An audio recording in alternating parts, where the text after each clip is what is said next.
ડિંડોલીમાં 5 વર્ષીય બાળકનું અપહરણ થયું હતું ત્યારે પિતાએ જ પુત્રનું અપહરણ કરાવ્યું હોવાની વાત સામે આવી છે। ડિંડોલીમાં 5 વર્ષીય બાળકનું અપહરણ કરવામાં આવ્યું હતું ત્યારે મળતી માહિતી અનુસાર પિતાએ જ પુત્રનું અપહરણ કરાવ્યું હતું।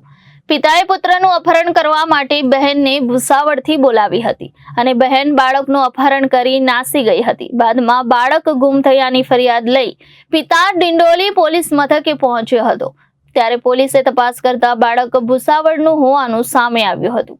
પોલીસની ટીમ ભૂસાવળ પહોંચી અપહૃત બાળકને છોડાવ્યો હતો અને બાળકના પિતાની ધરપકડ કરી હતી।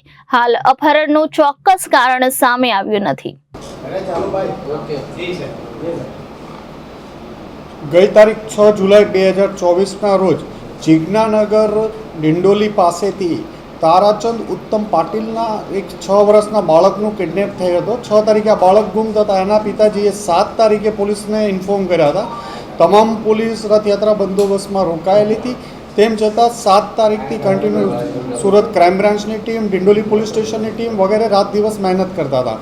આ તપાસ દરમિયાન આના સીસીટીવી ફૂટેજના એનાલિસિસ કરતાં ખબર પડી કે તારાચંદ ઉત્તમ પાટીલે જ પોતાના છોકરાને કિડનેપ કર્યો હતો અને પોતાની બેન જ્યોતિ અને એક મિત્ર કરણ મારફતે આ છોકરાને બુલધાણા મહારાષ્ટ્ર મોકલી આપવામાં આવ્યો હતો।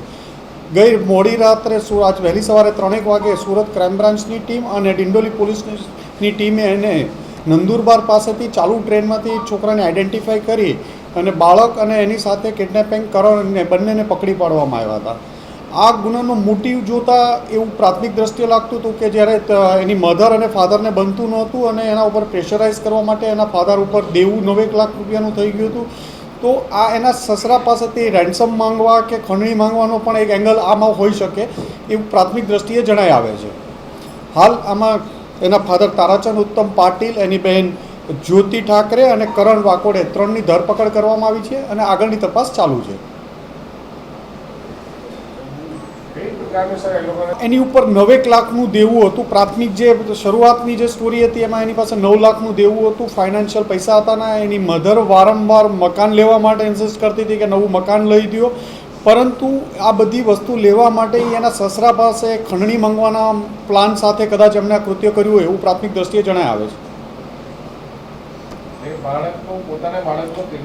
પોતે પૈસા લેવા માટે પોતાના બાળકનું એના પિતાએ જ કિડનેપિંગ કરાવ્યું।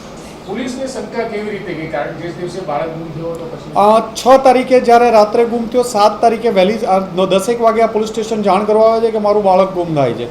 આ તપાસ દરમિયાન સુરત ક્રાઇમ બ્રાન્ચની અને ડિંડોલી પોલીસની ટીમ તપાસમાં હતી ત્યારે અમને ફૂટેજમાં પણ એક ખોટા છોકરાને ઓળખી બતાવ્યો, ટાઈમિંગ ખોટા ટાઈમે બતાવ્યો, જે જગ્યાએ છોકરો ગયો નથી એ જગ્યા બતાવી।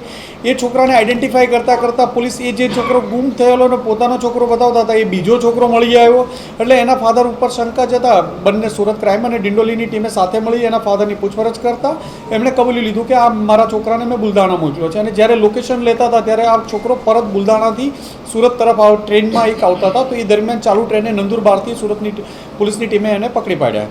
બાળકને પિતાએ જ્યારે બાળકને એના બેનને ત્યાં મૂકવા ગયો ત્યારે એને બેનને શું કીધેલું હતું કે એ પણ ઇન્વોલ્વ હતી? એની સિસ્ટર પણ ઇન્વોલ્વ હતી।